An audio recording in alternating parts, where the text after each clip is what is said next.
theyeshiva.net. Hi, everyone.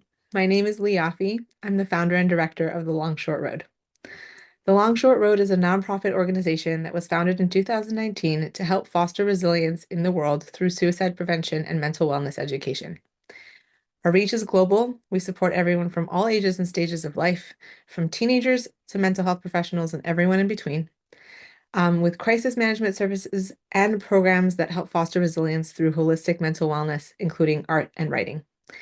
It is my great honor and pleasure to now present to you the full conversation that I had with Rabbi YY Jacobson on suicide prevention, mental wellness, and doing the inner work to help heal the world. Enjoy.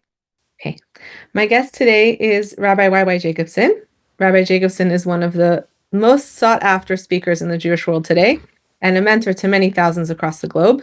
He has traveled to hundreds of communities in 6 continents, educating and inspiring people of all backgrounds with the depth of Torah and Judaism. Rabbi Jacobson was the first rabbi to ever be invited by the Pentagon to deliver the religious keynote to the U.S. military chief of chaplains and to the National Security Agency. Rabbi Jacobson, thank you for being here and welcome. Thank you so much for the opportunity and the privilege and the invitation. I'm glad to be here.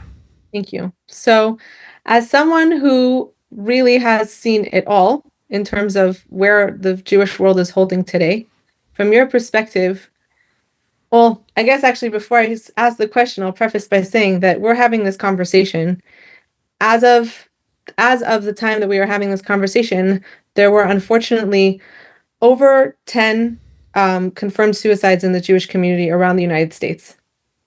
And that we're in a level of crisis that feels unprecedented. I know that word is overused these days, but it feels unprecedented. From your perspective, what would you say are the biggest challenges that we're facing in the Jewish community today? Leigh, before I answer, I want to answer the question, but I would like to hear, before I answer this question, I would like to hear from you, as somebody who's been dealing for a very, very long time with the suicide, I don't know what to call it, the suicide plague, malady, tragedy, crisis that we have been dealing with for years in our community. Sometimes more exposed, sometimes less exposed. Some families have hidden it. They don't want people to know because of the family reputation. So I would like to hear from you, as somebody with boots on the ground and really in the field and I would say on the front lines in terms of your work and the programs and the initiatives that you created and the education of the public. I really want to hear from you what you're seeing and what you're experiencing and what your feedback is. And if you could speak to 16 million Jews today, and you could speak to all of the communities, men, women, children, teenagers, young men, young women, parents, young parents, older parents, what would you tell them from your hands-on experience? Oh, And then I'll give you my I didn't commentary. expect that, but I appreciate that you're turning the question on No, me. and then I'll give you my comment. It's not to avoid. I just want to. No. The reason is because since you this is your specific field of work. Yeah, You have sometimes a general practitioner who can give a general perspective, sure. but sometimes you want to tune into the person, the cardiologist who's dealing with the heart all day and Right. all night. So that's why I Right. feel it'll just be a much more informed and enlightened response. I appreciate it. Can hear from you. So I'll tell you, in terms of suicide, I think what we're seeing, and again, I use that word unprecedented, and I don't like to use that word because it got so overused during COVID. But I do think that we're seeing something happening now in the frum community. I don't actually, I mean, I know that suicide has always been an issue that we've struggled with. I don't know that it's actually ever been this bad. When I got started a decade ago, I don't remember hearing about so many numbers in such a short amount of time. And what's been happening in the last 8 or 9 weeks is unfortunately not new. Um, I've been seeing patterns like this already for a year or two. Um, I think that, well, I know from the research, but also from lived experience, that suicide is a symptom of underlying causes. It's not who the person is. It's not their identity. It's not, oh, this person is suicidal. They're a problem. They're unfixable. Underneath that, underneath that psych ache, that's the psychological term that's used, is a host of challenges that are leading the person to feel I can't go on with my life in this way. And their perspective is very narrowed on, I have to look for a solution to end my pain, and this is the solution. It will be better for everyone if I'm not here. Whether or not that's actually true, and most often it's not true, to a person who's struggling with suicide, they're not able to think logically and rationally. And I think if I could speak to everyone, and I do speak to people from all ages and all stages of life, it's a twofold answer that I would say. One, we do have a very big problem on our hands. And the second thing is, though, is that I do have hope. And I do know that it's possible for people with even chronic suicidal ideation and behavior to heal and to live meaningful, healthy, strong lives. Um, but I think that this issue is so misunderstood, and more than depression, more than anxiety, more than trauma, because we're talking about all that stuff now, I think. So I mean, what's the main issue that's misunderstood? Could you pinpoint what is suicide. misunderstood? That I think that when people hear the word suicide, they panic. Oh my God, this person is a liability. Oh my gosh, this person's going to do something. They're going to hurt themselves, or they're going to try to hurt me, or they're out of their minds. They're not in their bodies. They're crazy. That's where we tend to go. And I think we're much more understanding of people who struggle with depression or who have post trauma, but then you add in suicide as a factor of the equation, and then it's hands off, even with mental health professionals. I've been in this field for a decade. It's very hard to find mental health professionals that will take on a patient who openly acknowledges suicidal ideation because of the legal liability. So you have hundreds of people walking around with this issue, and the professionals who are supposed to help them are scared to. And I've heard this from their mouths. And what's your message to them? What's your message to all these mental health professionals and all members of our community when they hear or see a suicide potential? Stop being afraid of people. We all know pain. We all know what it's like to feel pain. We all know what it's like to be in so much pain that we will do anything to get out of it, even things that are extreme and make no sense logically. And, connection is the gateway to healing. And when people feel stigmatized and they feel othered, right, we're creating an us versus them mentality. It drives to separate us in a way that makes healing almost Wow. impossible. Powerful. I want to ask you two questions. Number one, in the recent suicides that have become frequently much more often, are you seeing a certain age, demographic, or anything specific in which you can categorize it, or no? It's just, No, no. that's when I got started, it was mostly what I was aware of was teenagers because that was the demographic I was working with. And then as my view expanded and I started getting trained, this is not an issue that discriminates. Meaning, there are some populations that are at higher risk than others, but that's not to say that, adult men don't struggle with this issue. Suicide is I think the fourth leading cause of death in adult men ages 30 to 60. Like that's my age group. I'm in my 30s. That's people that daven next to my husband in shul. And it's also teenagers and it's also older men. Um, and we've seen it. I mean, the recent suicides that I was aware of were Muncie, Borough Park, Lakewood, Chicago, Miami, Texas, Los Angeles, and it's everyone from reform to ultra orthodox. It's not a discriminatory issue. And males and females also? Actually, with this most recent um challenges, it's been mostly men, which is also congruent with the research. That's what from the statistics, that's what we know, that men are more likely to die. They're not more likely to attempt, but they are more likely to die by suicide than women. Partially because the shame for men, the masculinity thing. Oh, I'm so weak, I couldn't even finish the job, so to speak. Chas v'chalila, we should never. So they feel like they have to go all the way because the shame of the other side Can you, of right, I get it. Can you describe to us what is the nature of the pain that leads somebody not just to think of suicide or ponder it, but actually execute it? In other words, we all have pain. right, We all know people that have mental illness. right, We all know people, sometimes ourselves or others around us, children, friends, neighbors, relatives, siblings, who struggle deeply right, with all different types of internal anxiety, stress, and fear, overwhelming emotions? What Yeah. is the border that one crosses experientially and energetically from the point of saying, I am miserable, I hate my life, Yeah. God, why did you pick on me? I hate Pesach. I hate my parents. I hate my spouse. I hate. I'm done. I'm finished. This is sick. I am miserable. From that point, crossing the border of saying, it's time to terminate my life. Yeah. Can you take me as Yeah. much as possible? Give me a Sure. tour of that emotional shift. Sure.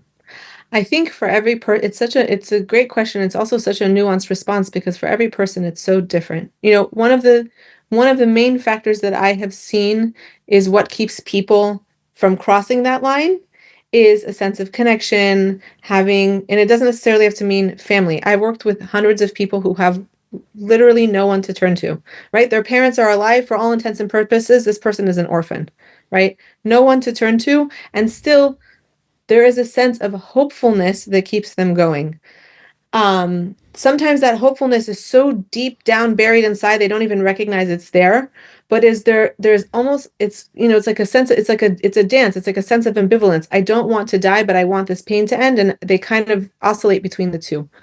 I think for every person it's so different. It could be something that triggers them. They're leading up with hope for something, something, something, something, and then the thing that they're hoping for doesn't happen. um, or, it could be something as extreme as a marriage ending or a breakup or even a breakup between friends, right? I've worked with young people that the thing that pushed them over the line was that their friends ended, young girls, high school girls, yeshiva bachrim, whose friends couldn't handle it and couldn't handle their intensity anymore from how much help was needed, that they pushed them away. And that was the driving factor to lead them over the edge. But for every person, it's so, you know, one of the ways that we describe it is that a person who's struggling with suicidal ideation kind of gets this feeling of tunnel vision, where it's almost like they have binoculars glued to their eyes. And it's very difficult for them to take perspective of what's happening outside of this view that they have.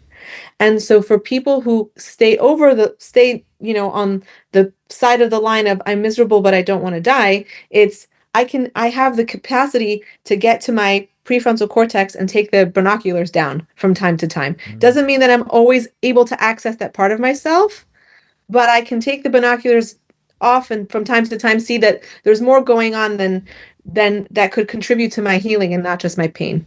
For many people though, right, that ability to get to here and to get to that, part of themselves that's able to think rationally and logically gets tipped over the edge by something, and it could be very small. Um, but that's also why it's so imperative that as a community we have the resources and the ability to help people who are struggling, because I've seen firsthand how one conversation makes the difference between life and death. So, what would you suggest if somebody comes in to shul or to a house, tells a friend, a parent, a sibling, a neighbor, a random person, I want to kill myself? A mental health professional they may share it with. You said one First, conversation could make the difference. What would that conversation look like that could make the difference?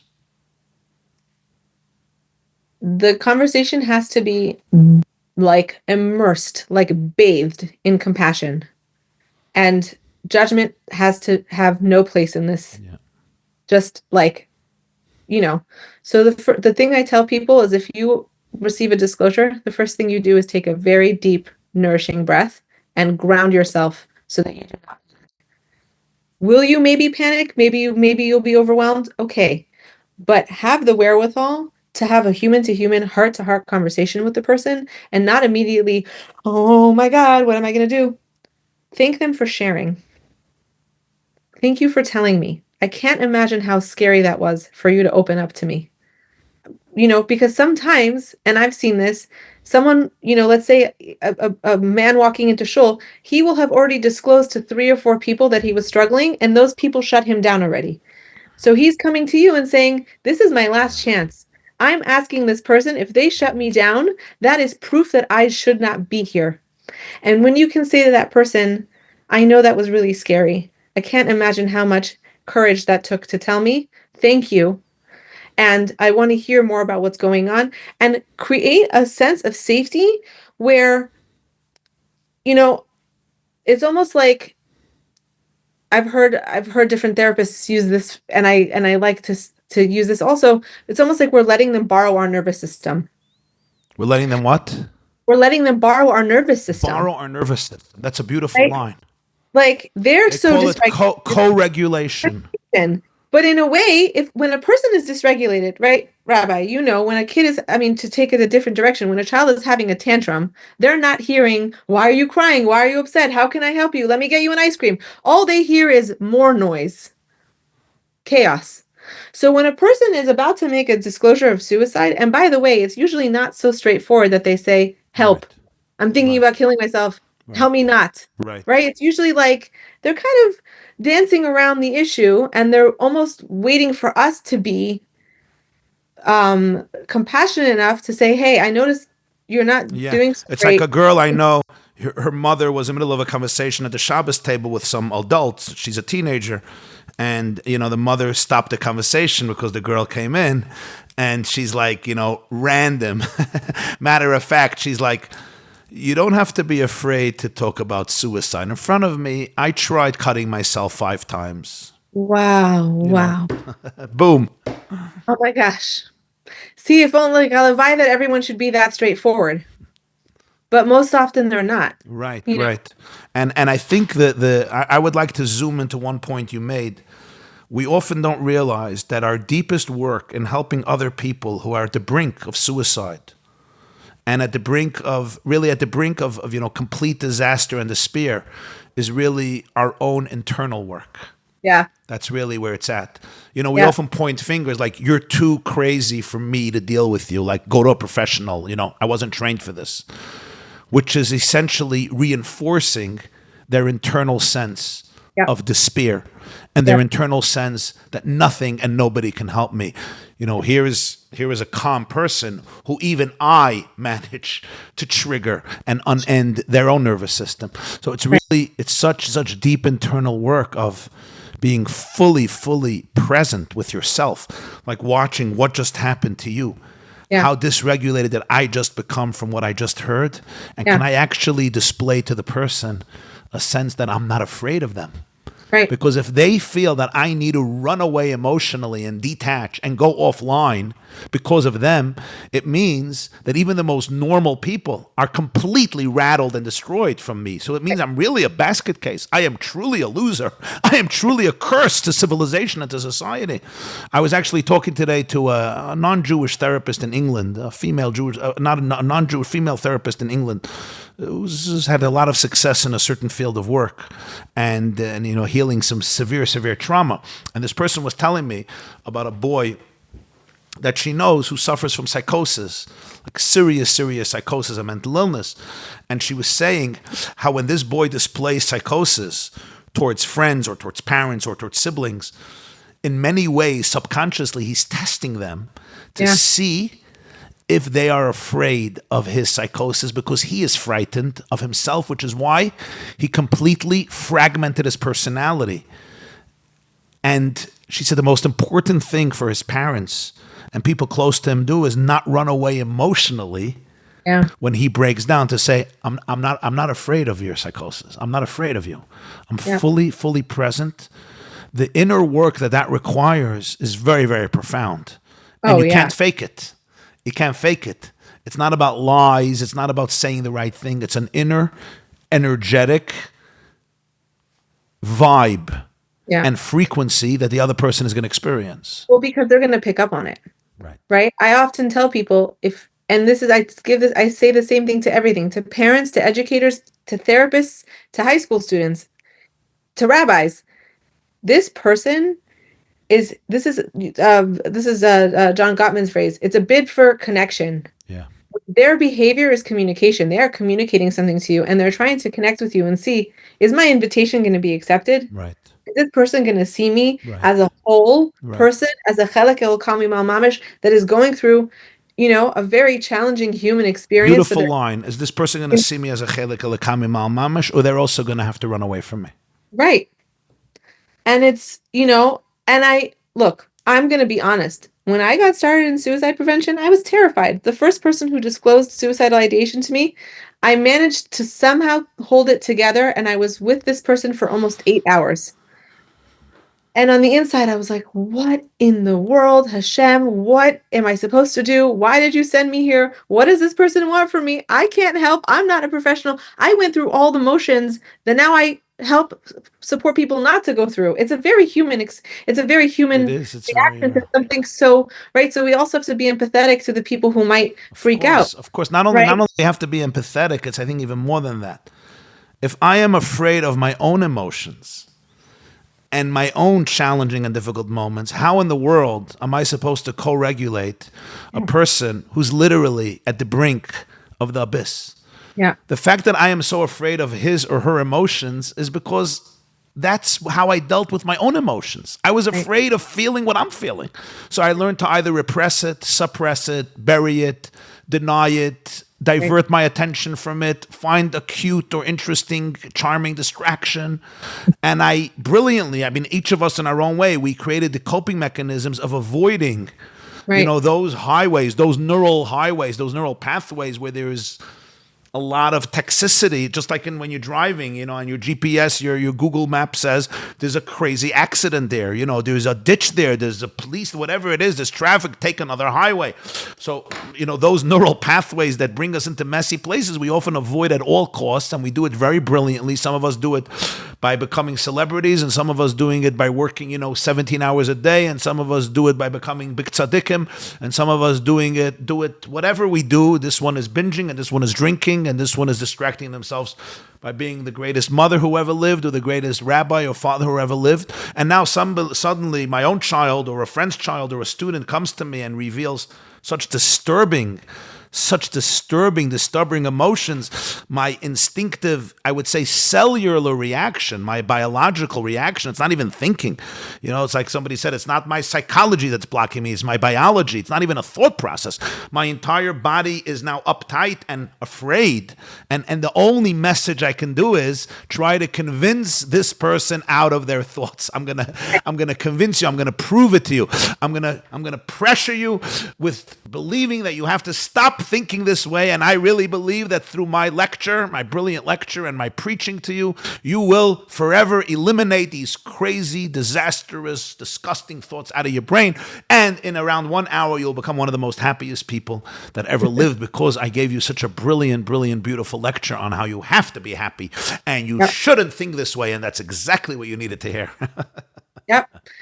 I had experiences with post-trauma in my early 20s, and I remember someone saying to me, but look at all the positive things. Look at I went through a marriage in my 20s that ended, and it was very challenging, and there was a lot of stuff to pick up. And someone said, but at least you got your get. At least you didn't have, right? Going on a list of here's all the reasons you should be happy. So why are you like lying in bed crying all day? And I looked at her sarcastically and I was like, you know what? You're right. I should just, you know what? We're closing the lid is on the box. We're moving on. Goodbye. It doesn't work that way. And again, it goes back to it goes back to that the nervous system. A dysregulated nervous system that doesn't have space to just be is not a nervous system that's going to say, "Okay, cool, I can heal now." Right? It's just looking for something to help keep them, safe and I think people in pain just in that level of pain just want to be seen, right? They don't want fix-its. They don't want a lecture. Everybody needs to be seen. We all need to be seen. And people in pain are often just yearning to be seen. And you know what? You can't see others if nobody ever saw you, and Right, you never saw yourself. right, I would say it's one of the deepest gifts you can give a person in life is to see them. Not to see them for who you want them to be, not to see them for something you want them to do, not to see them because of the way you understand what their contribution to the world is, but really to right. just see them. Really, really see them. And you know Yeah, what? Some of us feel even guilty asking for it. We don't know that we deserve and are allowed to be seen. yeah, There is a mitzvah in the Torah that 3 times a year, Pesach, Shavuos, Sukkot, yeah, Shalosh Pam Bashana, Yira Kol Schurcha Es Pnei Adon Hashem. Every Jew should come up to the Beis Hamikdash It says Yirah, to be seen by God. And Wow. the Gemara says, Kishem shebal lirois, kach balei rois. Just like you're coming to see, you're coming to be seen. So it's almost a mitzvah. It's a mitzvah to come to be seen. It's like a divine commandment that God says, I want to be able to see you in a way that you should know that you're coming to be seen. Wow. And I never really understood it. Like, what? Like, no, it's almost like there's a focus. Like, there's a time you're coming to be seen. And it's like a mitzvah. Wow. That's like so profound. Yeah. And And you know you what? It's know, interesting. I'm just thinking about it. It's a mitzvah on the males. It's a mitzvah on the males. And I'm realizing that you spoke about, male suicide versus female suicide. I'm thinking because I guess it's really this profound idea that the female has to be able to find herself and see God inside of herself. right, And the male has to go to the Beis Hamikdash, and God says, I'm going to see you there. It's like right, the male-female dynamic. If I find God inside of myself, or I find God as an authority above myself. The male wears a yarmulke, right. it's above me and gets an aliyah, you're going up to the Torah, whatever, all these different types of things. But the point here is that being seen is the gift of a lifetime, or as you would say, an unprecedented gift, using the word unprecedented, which allows me to see others. But how can I see anybody if nobody ever saw me and I never saw myself? I don't even know what it means. All Right. I can do is try to control you and make sure you're in a safe spot where you're not thinking crazy things. Right. You know, for most of the decade that I've been doing suicide prevention, this pattern has emerged over and over again, especially with working with teens and their parents, which is a bulk of my work is doing crisis management with teens in distress and then helping the family, right, navigate the mental health. Like, why would you ever have to know about the best insurance for a residential treatment center? And right, like, why would you ever have to know about these things until Chas v'shalom, your child, Lo Aleinu, was hospitalized for a suicide attempt? And again and again and again, over and over again, to the point that we created within the organization an entire umbrella just dedicated to this, is that I noticed that when I would speak to parents, they were very fixated on how am I fixing my child? How are we doing this fast enough so we can get back to normal and look like the normal family on the street that we've always been? And right, so this doesn't impact shidduchim and it doesn't impact the schools they get into, and we can keep our standing in society. Da da da da da da da. How fast is this going to go? And when I tell them there's no such thing, and this is going to be the journey it's going to be, and also as the parent, what kind of tools do you have to help yourself and your child? Oh no, I don't need help. It's not me. I, this child is the black sheep of my family. We're fine. And then upon further investigation, upon further work, you realize there's so much work to be done. And for parents, Chas v'shalom, I don't want to say that your child having a mental health challenge or suicidal ideation is a gift, but in many ways, our children alert us to the healing that needs to be happening all around, not just with them. And for many parents, the journey becomes not only how do I support my child, but how do I also go back and give myself and kind of establish the roots of my needs that were never met, that I were never met for me when I was a child or when I was a teen. Um, it's very profound work to recognize that the only Extremely thing profound, very, very vulnerable, yeah. extremely humbling. And as I once heard from a mentor of mine, we sometimes, actually, I heard this from my wife, who's a mentor of mine. She sent me a recording of a Tanya class that she gave to women in Muncie. She gives a class, and she said something so beautiful and profound. So I'm going to quote her. The wind beneath my wings. She said that parents think they were sent down to the world to heal their children. Sooner or later, we often come to realize, if we're vulnerable and honest enough, that it's often our children who sacrificed their lives to come down to this world to heal us. Whoa. We sometimes think we're here, to help our kids. They're actually, each one of our children, if we allow them the work, they are here to crack us open. One day we have to be so grateful to them because they endured so much pain and anguish and anxiety in this spiritual divine mission to crack open their parents. And fortunate are the parents who have the humility and the vulnerability and say, wow, thank you for the gift. Thank you for cracking me open. I said the other day in a class, I once saw this a few years ago, and I loved it. They said, on Pesach, we like hide the afikomen, and then we have this custom where the children, find it, I did. and then they want a prize or they give it back to us. And what's the idea behind this? I said, we all have broken matzahs, broken parts of our life that we hide. As parents, we hide them very, very well. And there's a very profound message here. Whatever we hide, our children are going to reveal, and they're going to give it back to us. Yeah. And when they give it to us, we have an option. We can either get upset at them and say, how dare you destroy the beautiful reputation of our family? Or we could look at them, shed a tear, and say, thank you. Thank you for allowing us the gift of healing that which has to be healed. And only then, when we embrace the Afikaiman with presence and with serenity and with gratitude, can we complete our Seder and say, Lashana Haba B'Yerushalayim, can we actually achieve redemption? So I think I have a mentor who once shared with me and said, our children are the manifestation of the fragmented parts of our personalities, the parts of the parents that we have not made peace with, the parts inside of us that are so fragmented and chaotic, and we're embarrassed of them and we never dealt with them. Our children manifest those parts in their lives. Instead of pointing a finger at them, we should go inward and ask ourselves, what parts of ourselves are they manifesting? And when we begin to heal those parts energetically and automatically, they're like, okay, we don't have to manifest that anymore.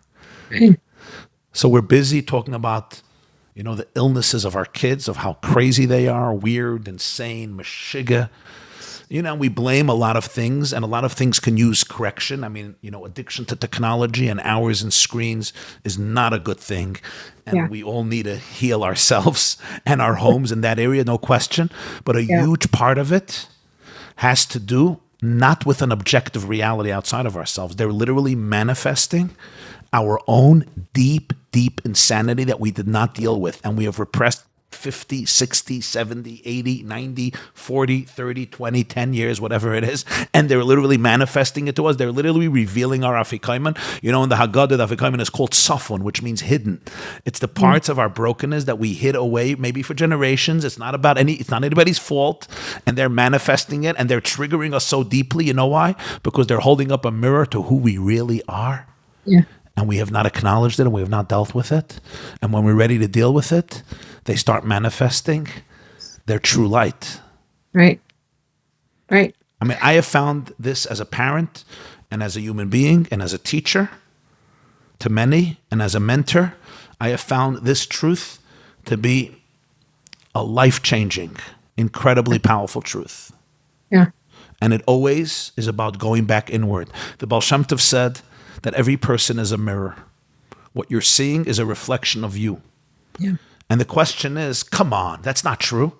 Mm-hmm. That's not true. Sometimes I look at a person and I could say, they're depressed, they're broken, they're anxious. They have a lot of issues. They need healing. They need help. They're immoral. They're crazy. They're addicted, whatever it is. Like the Baal Shem Tov didn't know that? Mm-hmm. Really? Everybody is a mirror? And I think one of the main messages of the Baal Shem Tov is what you're often seeing, and the way you're seeing it and the way you're triggered by it has nothing to do with the objective reality. Of course, they may be struggling with something very, very deep. But the Baal Shem Tov says the way you're reacting, what you're seeing here is always a reflection of the work you did inside of yourself. How regulated are you? How present are you? How much fear or lack of it do you carry? That's always about you. Always, always. Your husband just said something. Your wife just said something. You were triggered. You were literally triggered to the point of a breakdown. And nobody knows it, but you know it because you're about to implode. That has very little to do with what your wife said. Right. It has everything to do with what you heard and what your nervous system experienced when you heard those words, which triggered your nervous system into a space of fight or flight or freeze or fawn. Right. And when I can go there and I can observe all of this, it's not about blame, it's not about judgment. When I can observe this as a spectator and remain present, wow, that's powerful. Yeah. And I want to then, ask you, you yeah, spoke about your own trauma and how somebody came to you and said, but look at this, you got to get, and you have this, and you have that, and you have that. And you're like sarcastically, yeah, sure, let me snap my fingers and just start dancing, and my trauma is gone. And you were basically intimating how absurd that was and how that person completely lacked any basic understanding of how trauma works, how right, it paralyzes us. If our nervous system is not giving the permission to be and to feel and to experience, it could never heal because right, it remains trapped in this crazy uptightness that it has to protect. And right. it's literally a physiological reality that anybody who has done this work emotionally and energetically knows. So now I want to ask you another question, if I may. Sure. What did help you get out of your trauma? Oh. I know not that person who said, No, come on, don't be a loser, get out of bed and just get a yeah, life. I So think what it did was, help you? I think it was first and foremost the people who gave me permission to just be in the mess.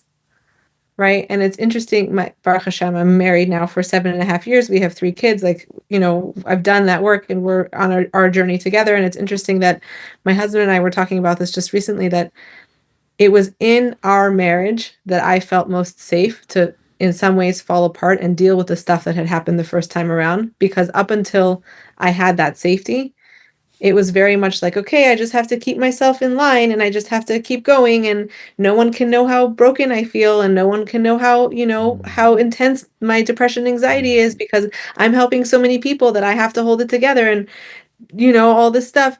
It's interesting. I was having a conversation with someone once and I told them, I started doing suicide prevention a year after my first marriage ended. And he went, "Ah, you found an escape route to not have to deal with your problems." I'm like, ain't that the truth? But I think having people in my life who helped me feel safe to be seen and to fall apart and to be angry at Hashem and know that Hashem can handle my anger, right?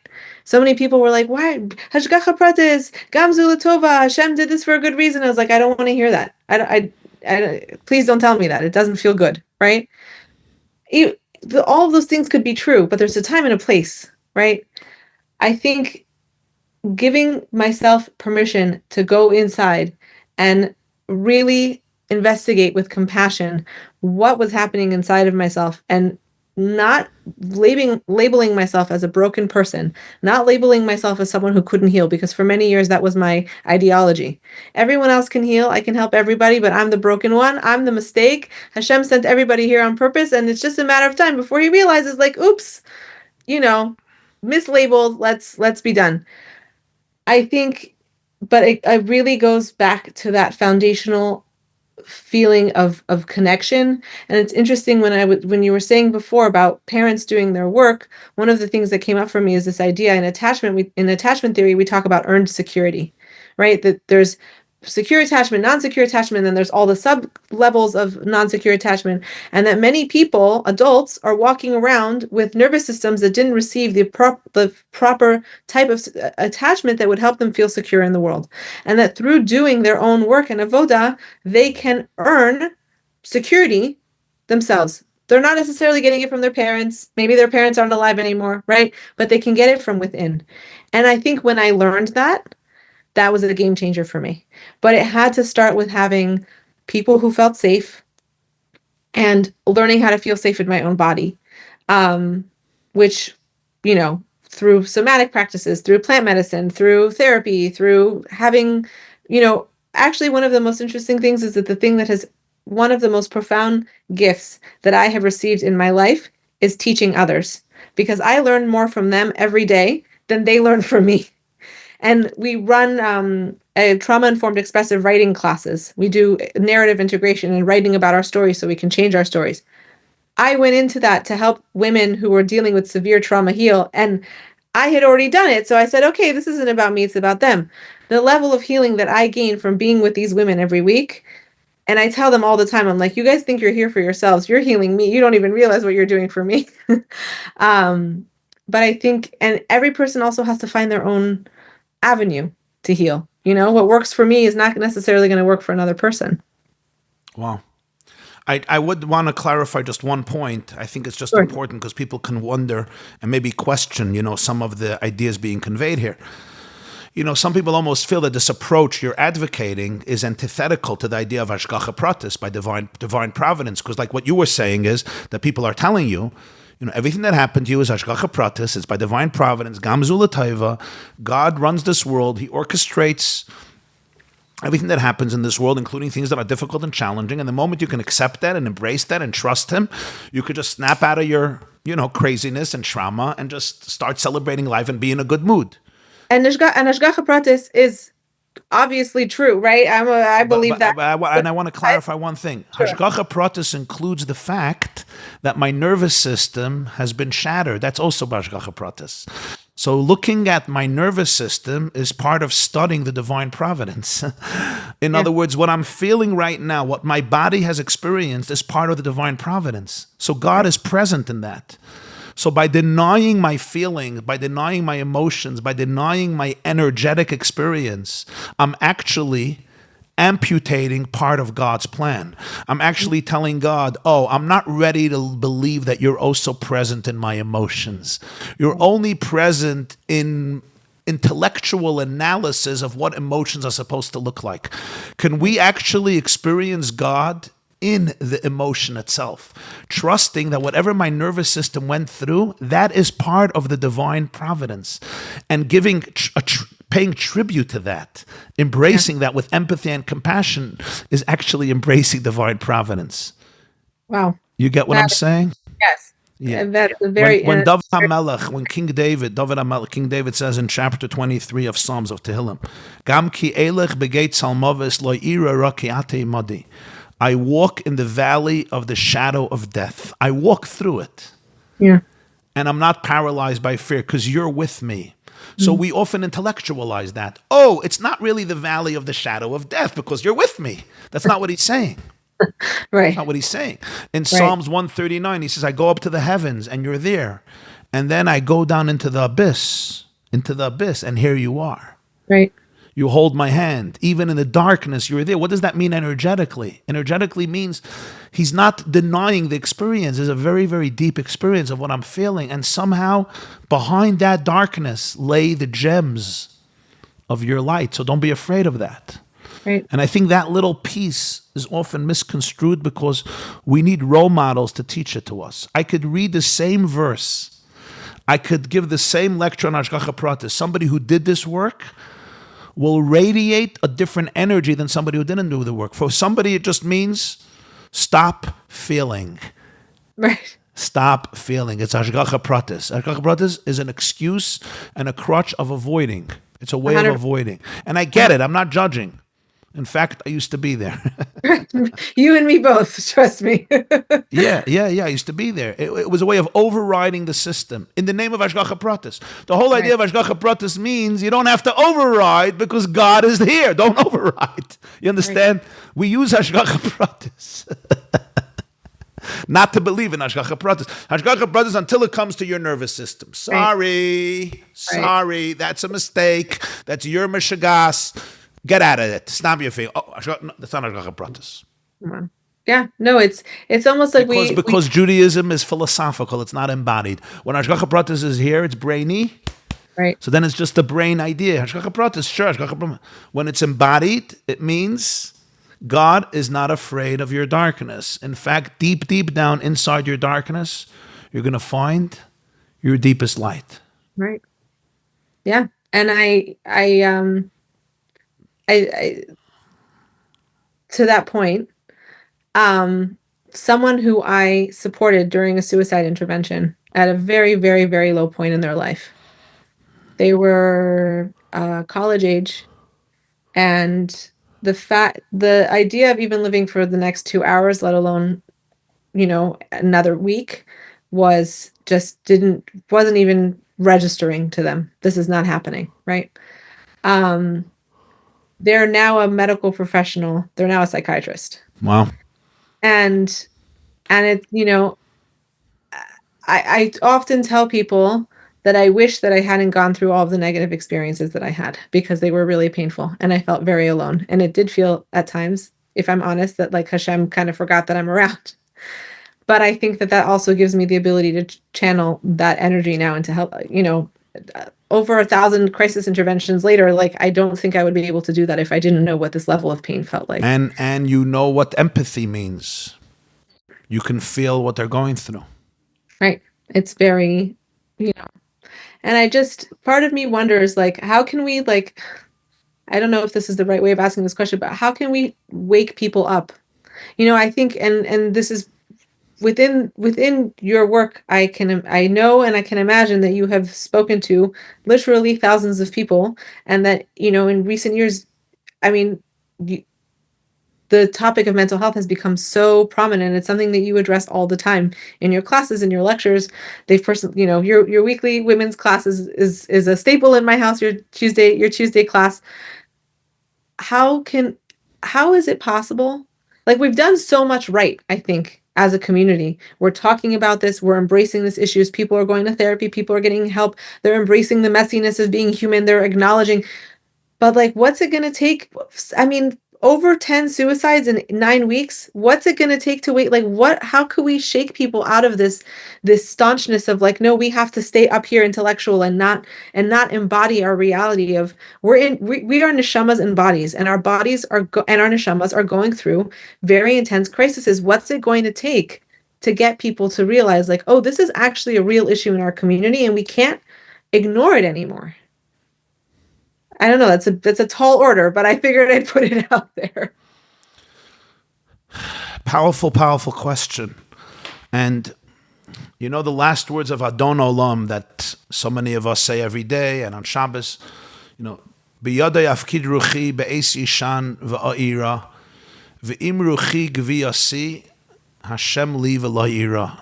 So we know the words in Hebrew, but the English translation of these words really drives home the potency of these words.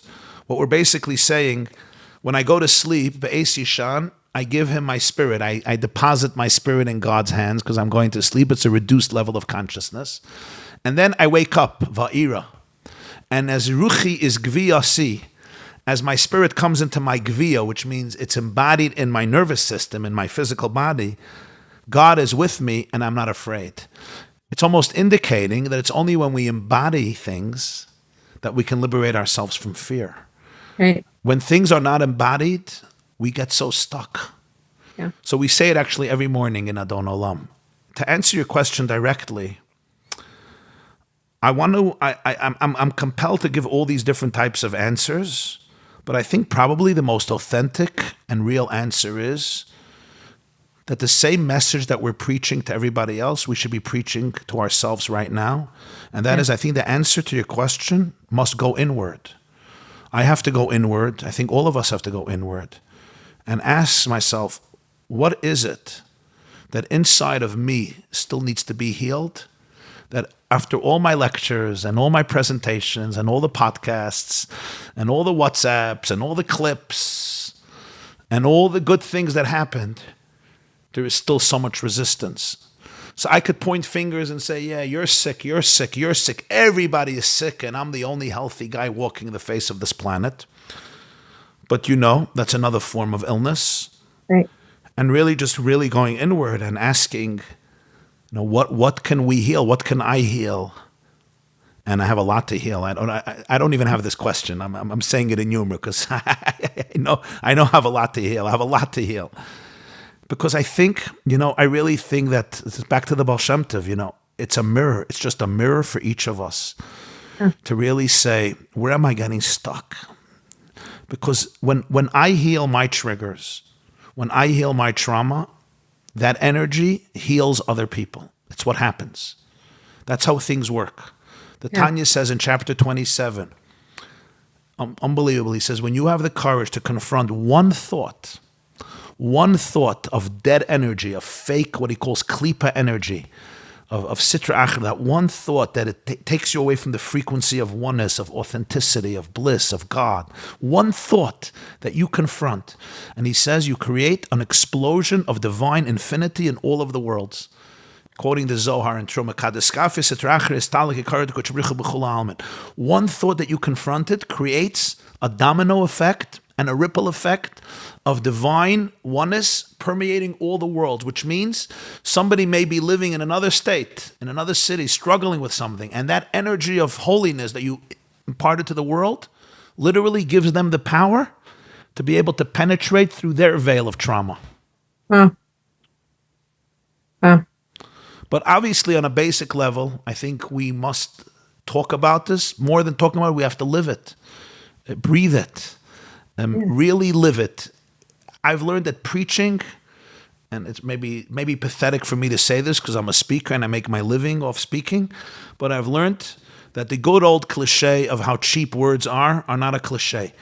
All the preaching and the lectures in the world, as powerful, entertaining, engaging as they are almost worthless.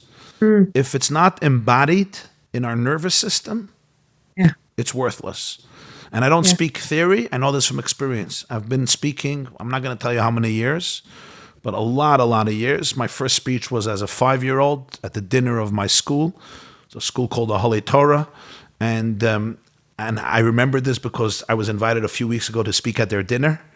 And I was standing in the same room, and I started my speech. I said, I gave a speech at this dinner of this institution. I think it was 1978. 1977, I think. 1977, 1978. I was, I think, 5 years old, and I spoke in this room at this dinner. I pointed. I didn't know how many people in the room remembered that. I said there was maybe one person. My mother reminded me the details because she remembers it very clearly. Of course, a mother, Nachas. And I've been probably speaking since. I mean, not as a career. I haven't spoken as a career since 5, but I've given a lot of speeches in my life. And I've learned that all of them are worthless as long as they're not accompanied with the more important work. And the more important work is embodiment. Embodiment. Embodiment is in the nervous system. It's working through our emotions, working through our emotional responses, working through our triggers. Really, really healing, not being afraid of the pain, of the real pain, not having to go to disassociation, to numbing, to distracting, to emotional death, to emotional paralysis, to freeze. These are all normal reactions that we have cultivated very well in the long traumatic exile, and we survived. And credit is due to all of us who worked so hard to repress so many parts of our personality so that we can say, Am Yisrael Chai, and Am Yisrael will live forever, you know? One of the most moving things that I never understood as a child, and I'm only starting to understand it now more and more, not with my head, not with my brain, but with my body, with my nervous system, is I grew up at the feet of the Lubavitcher Rebbe. And he had this line that he coined in 1980, I think it was. I was a kid, I was there. And he loved repeating it. And because he came from Ukraine, so he had a Russian-Ukrainian accent. His mama Lashon was Yiddish, not English. He spoke English with a heavy accent. So it was very interesting that he coined this phrase in English. It was, we want Mashiach now.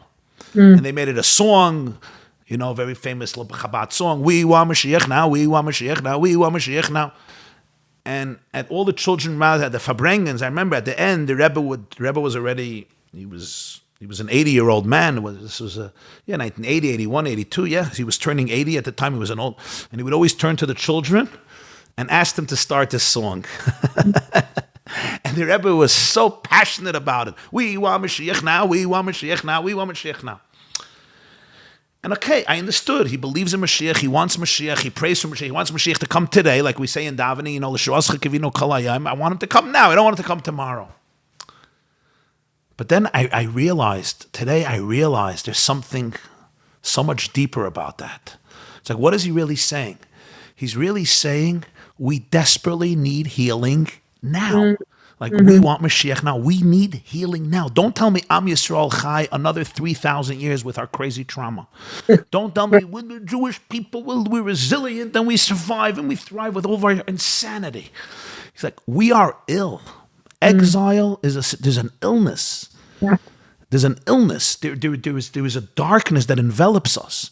And people did not understand what he was saying. They thought he was talking about the rebuilding of a third temple on a temple mount somewhere in some geographical location in the Middle East that some Messiah is going to do. They did not realize what he was really talking about. What he was really talking about is We are so stuck.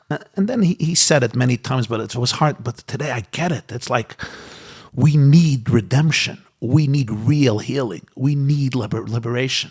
And he would always say a line I also never understood. He says, you will never know that you're in darkness if you never experience your light. There's no way you can know that you're in darkness. No way.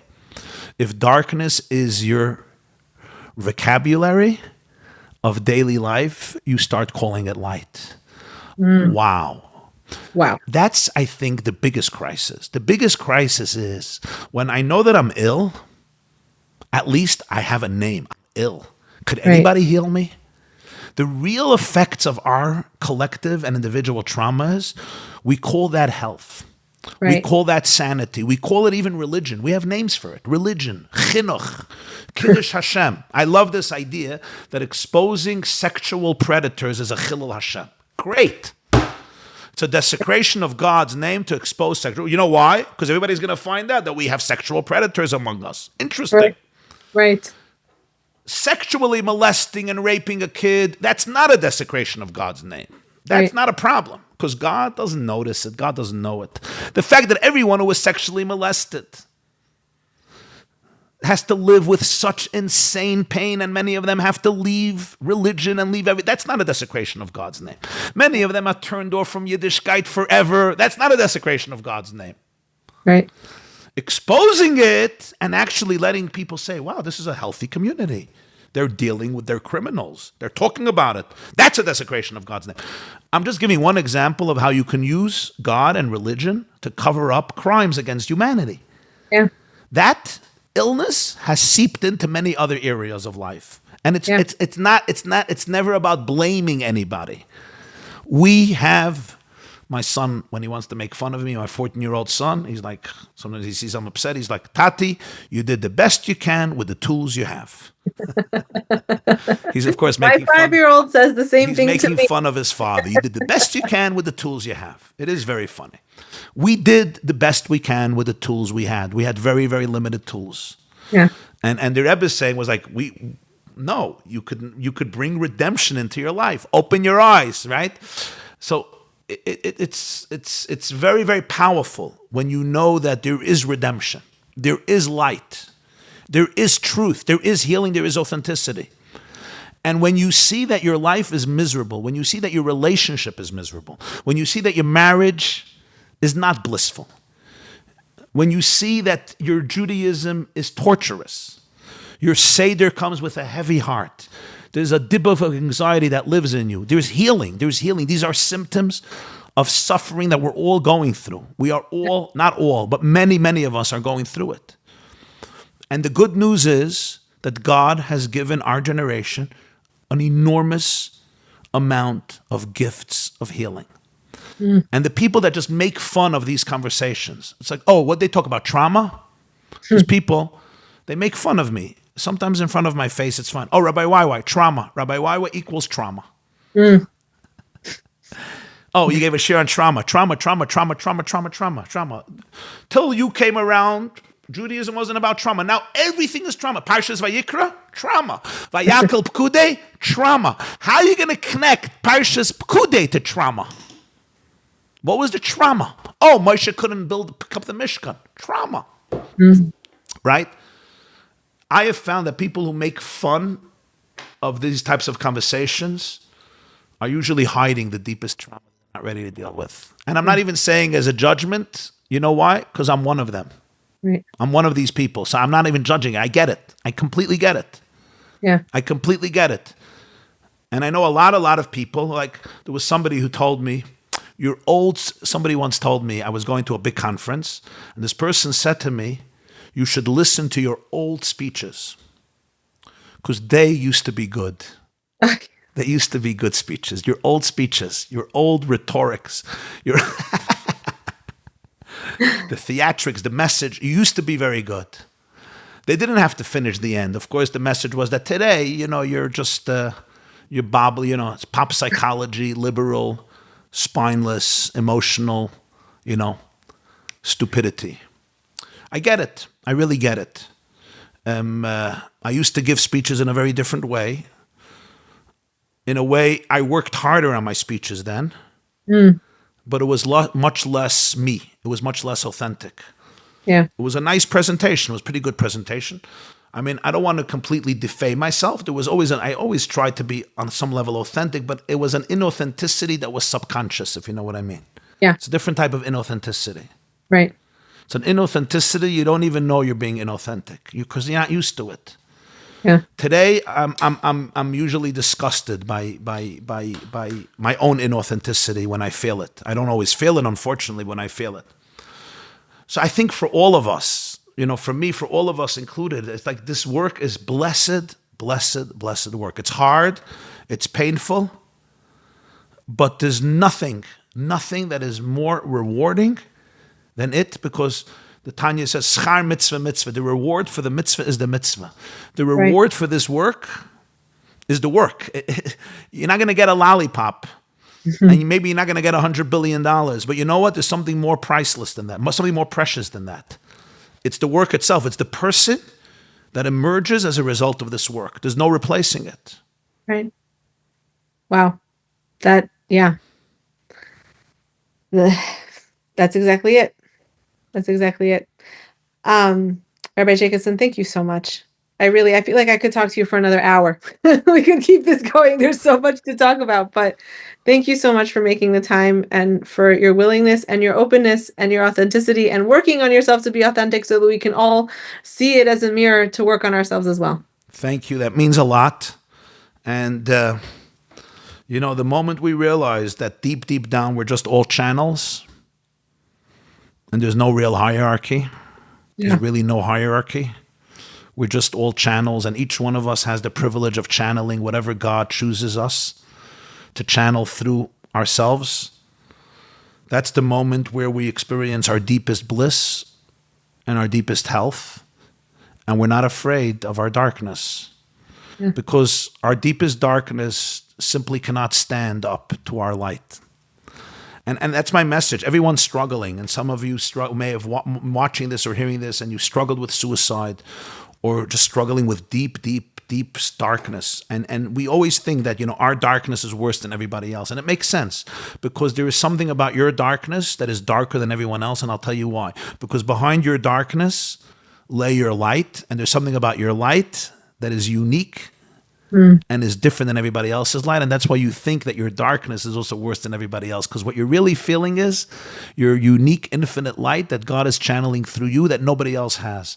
So you don't know your light yet, so you think it's your darkness that's unique. It's your light that's unique, and your darkness is literally the shell that's hiding your light. It's like the pearls that they discover in the stomach of an oyster, Where do they find pearls? The stomach of an oyster that comes because of an ulcer. Right. And when you open it up, there's like a pearl. Wow. Our pearls are hiding behind our emotional ulcers and our emotional irritation. And that's why it feels so dark, because the light is incredibly powerful. So with all the love and empathy in the world, it's like, don't give up on yourself. Because there's a lot of healing. Your soul is not a mistake. Your body is not a mistake. Like God did not make, somebody once told me they were in a post office and there was this black African-American woman who was always jolly and happy. And, post offices are like one of those places where people get into bad moods. There's long lines. Nobody wants to be there. It's like, airports and post offices and, DMV offices and Social Security. It's these places where, it's not an amusement park or a cafe where you chose to go. You have to get a new license. So the post office, this fellow was telling me, he's a rabbi in Port Washington. He says there was an African-American woman who was always happy and she made jokes and she was. So he once asked her, what's your secret? So she says she has a plaque on her desk, and she showed him the plaque, and she just looks at it whenever she gets into a bad mood, and the plaque reads, God made me, and God no make no junk. God made me, and God no make no junk. Now, the words are meaningless, but the energy of it. Yeah. Like, God did not make a mistake when he created you. Right.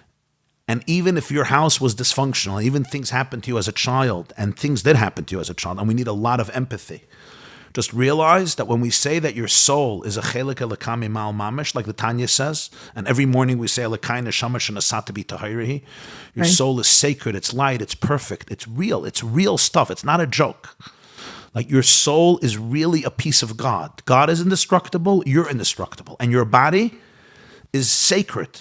The body was chosen by Hashem. It says in Zohar that Gufa Delohin Kadisha, the body is holy. We violate the whole Torah to save a body. The Rambam writes in the Laws of Ethics, Hilchos Deis, chapter 4, that keeping your body healthy and wholesome is one of the ways of Hashem. Midarki Right. Hashemhu. The Tanya says that when we say God chose us, it actually doesn't mean the soul, it means the body. Because the soul didn't have to be chosen because it's in its own category. It's the guf that was chosen. So realize your nervous system is holy. Your neural pathways are holy. Your brain is holy. Your physical body is holy, not only your soul. And when your body is alerting you to pain, it knows what it's talking about. It's telling you a truth. It's asking you to intervene and embrace it and not run away from it and not repress it and not drink more or eat more. I had a huge binging problem because I didn't drink, I didn't gamble, I didn't do other stuff, but I ate because eating is a very kosher addiction. I ate. I Right. always ate. It was so interesting for me. I would finish a lecture and within a half an hour when I got back to my house or the hotel, I found myself eating uncontrollably. Wow. And I didn't know why. I ate supper. It was actually a very good dinner at the lecture, Mm. right? If it was a good lecture, if it was a bad lecture, I understood, but it was a good lecture. And I didn't Mm. understand. If it's a bad lecture, I understand. I'm trying to fill the void because it didn't go well. I didn't get my standing ovation. But if it was a good lecture, I got a standing ovation. Everybody loved it. Why am I eating? Right. And then I realized, I hope I realized, that really there was still a torturous feeling. The torturous feeling was there was a dissonance because I didn't embody what I was saying. So my soul and body were crying. They said, you really rejected us for the validation of the audience. Wow. And the binging was a good distraction from that pain because a chocolate Danish Right. does miracles in distracting you from pain, at least for 25 minutes. And then after 25 minutes, there's a second chocolate Danish. Right. And then there's a cinnamon Danish. And then there's always meatballs and spaghetti or another Chinese healthy dish. Anyway, my point here is that, I think we all, it's really a very deep trauma that we cannot feel our light. And the moment we start feeling it, it's a game changer. Yeah. And that we shouldn't be afraid to feel it because sometimes we take that step forward into feeling our light and it's like, oh, this is too scary. I got to go back to the darkness where it's safe. My wife sent me a beautiful clip from somebody why so many people start to work and they quit in the middle. Yeah. Because what happens is when you start to work, so the trauma floats to the top. The pain floats to the top because it's waiting to be liberated. It wants to be embraced. It wants to be redeemed. And then, okay, so one thing floats to the top and you deal with it. And then another thing. And then the more you do the work, the more your body feels safe to bring things to the fore. Till then, it didn't feel safe. It had to bury everything. It was trapped. It was literally trapped in the cells. Now it feels safe enough. And some of us get so scared. Oh my God, another demon, another. I'm done. Yep. And we detach. And this time, the detachment has to be much worse Right. because we know much more. So we have to detach much worse. So Yeah. really, the path to healing travels through pain. Yeah. The only way out is through. The only way out is through. There's my children are 5, 19 months and 2 months, Baruch Hashem. So there's a lot of kids music being played in my house. And my daughter, my 5-year-old, has a song that she likes. We're going on a bear hunt, right? So they're going on a bear hunt and they get to the grass and you can't go over it. You can't go under. Oh no, we have to go through it. So they go through all these elements, right? Water, grass, mud, da, da, da. And that's life. You can't go over it. You can't go under it. You have to go Right. through it. You have to go through it. You have to, I mean, Yeah, you there's have a therapist here in Muncie, a very good therapist. He once shared with me that somebody came to his office and she told him, or he told him, that, people tell me I just have to let go. I got to let go. I just got to let go of it. And he said, that's true. You have to let go. But in order to let go of something, you first have to hold it. Sure. It's true. If you don't Right. hold it, how do you let go? Hold it Right. and then let go. I work with a lot of people who tell me that the second year of healing or the second year of sobriety or the second year of the work is harder than the first. right? Because in the first year, okay, things are coming to the surface, but in some way they feel a sense of invigoration. They want to change. They're motivated. Something has shifted in their life where they say, okay, now I have to do it. And the second year, where it's like, okay, you're too far back. You're not in the beginning anymore where you can just close the door and say, never mind, right? But you're not, you're in the middle of the journey and it's messy. And that's usually sometimes when it gets harder for people because it's like, oh wait, what's it going to take for me to be healed? Period, end of sentence. I don't think that it works Yeah, that it way. doesn't work that way.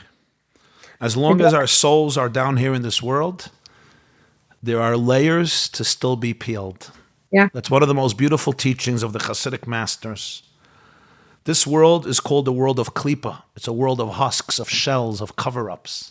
yeah, Our souls don't have cover-ups. Our souls come down here to peel away the layers, the fake news, and get to the essence. As long as we're still here, it means there's things to peel away. yeah. So don't get Can I afraid. And it begins inside. can I ask you a final question? Sure.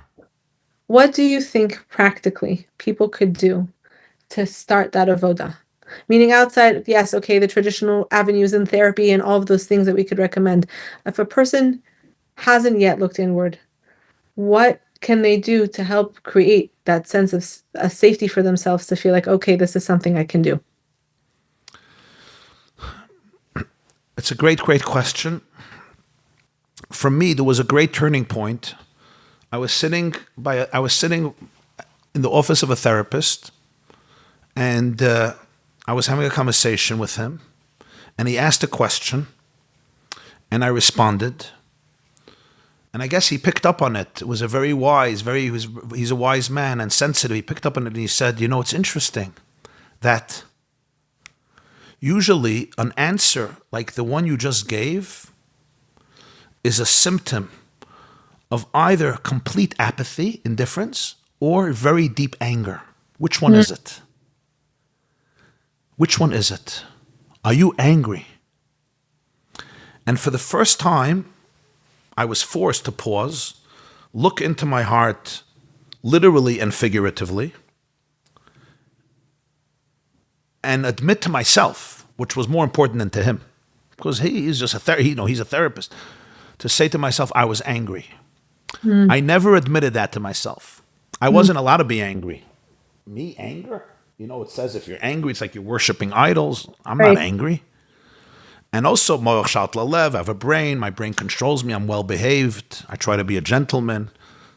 I'm not going to call myself soft spoken. I often scream in my speeches, but I usually control the way I communicate. I'm not angry. I'm not impulsive. I never admitted to myself that I have a deep, deep anger, which of course the anger was born from pain and the pain was born from loneliness. There's layers and layers. Right. But that was a turning point in my own work to be able to admit, wow, I'm angry. And it wasn't easy, and I needed help from somebody because I didn't know I was angry. But then I had to ask myself, why are you so angry?